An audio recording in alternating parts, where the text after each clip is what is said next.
जय बृहस्पति देव। आइए सुनते हैं बृहस्पति देव भगवान की व्रत कथा। प्राचीन समय की बात है। किसी राज्य में एक बड़ा प्रतापी तथा दानी राजा राज्य करता था। वह प्रत्येक गुरुवार को व्रत रखता एवं भूखे गरीबों को दान दे पुण्य किया करता था। परंतु यह बात उनकी पत्नी को अच्छी नहीं लगती थी। वह न तो व्रत करती और न ही किसी को दान एवं पैसा देती थी और राजा को भी दान करने से रोका करती थी। एक समय की बात है, राजा शिकार खेलने को वन चले गए थे। घर पर रानी दासी के साथ अकेली थी। उसी समय गुरुवार बृहस्पति देव साधु का रूप धारण करके दरवाजे पर भिक्षा मांगने के लिए आए। साधु ने जब रानी से भिक्षा मांगी तो वह कहने लगी कि हे साधु महाराज, मैं दान पुण्य से तंग आ गई हूँ। आप कोई ऐसा उपाय बताए जिससे मेरा सारा धन नष्ट हो जाए और मैं आराम से रह सकूं। बृहस्पति देव ने कहा कि हे देवी, तुम तो बड़ी विचित्र हो। संतान और धन से कोई दुखी होता है। अगर अधिक धन है तो आप शुभ कार्य में इसे लगाएं, कुंवारी कन्याओं के विवाह कराएं, विद्यालय में लगाएं, बगीचे का निर्माण करवाएं, जिससे तुम्हारा तीनों लोकों में यश बढ़ेगा। परंतु साधु की इस बात को सुन रानी को खुशी नहीं हुई और उन्होंने कहा कि मुझे ऐसा धन नहीं चाहिए जिसे मैं बांटती फिरूं। साधु की इस बातों को रानी को कोई खुशी नहीं मिली और मैं इसे संभाल भी ना पाऊं। तब साधु ने कहा कि यदि तुम्हारी ऐसी इच्छा है, जैसी तुम्हारी इच्छा, जैसा तुम्हें बताता हूँ वैसे करते जाना।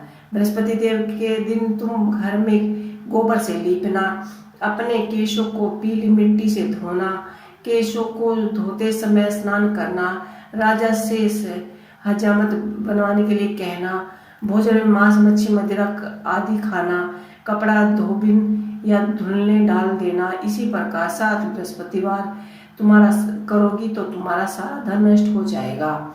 इतना कहकर साधु रूप बृहस्पति देव अंतर्धान हो गए। साधु के कहे अनुसार रानी को केवल 3 बृहस्पतिवार ही बीते थे। उसका सारा समस्त धन नष्ट हो गया और भोजन के लाले पड़ने लगे। परिवार भोजन को भी तरसने लगा।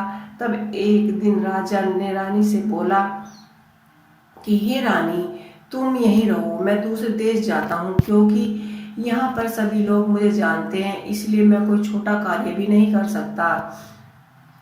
ऐसा कहकर राजा परदेश चला गया। वह अकेले जंगल में लकड़ी काटकर अपना जीवन व्यतीत करने लगा और इधर रानी वहाँ अपने जीवन को व्यतीत करने लगी और इधर राजा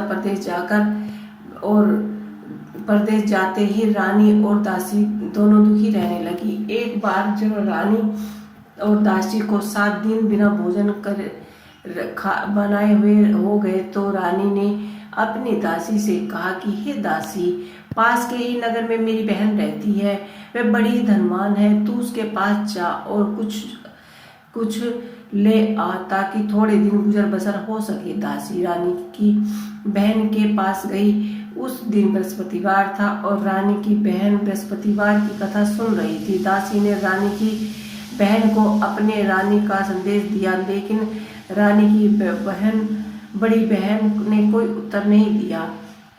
जब दासी को रानी की बहन से कोई उत्तर नहीं मिला तो वह बहुत ही दुखी हुई और क्रोध में भर आई और दासी ने वापस आकर रानी को सारी बातें सुनाकर बता दी। रानी अपने भाग्य को कोसने लगी। उधर रानी की बहन ने सोचा कि मेरी बहन की दासी आई थी, परंतु मैं अब उससे नहीं बोल सकी, वह बहुत ही दुखी हुई होगी। ऐसा सोचकर वह अपनी बहन से मिलने के लिए चली आई।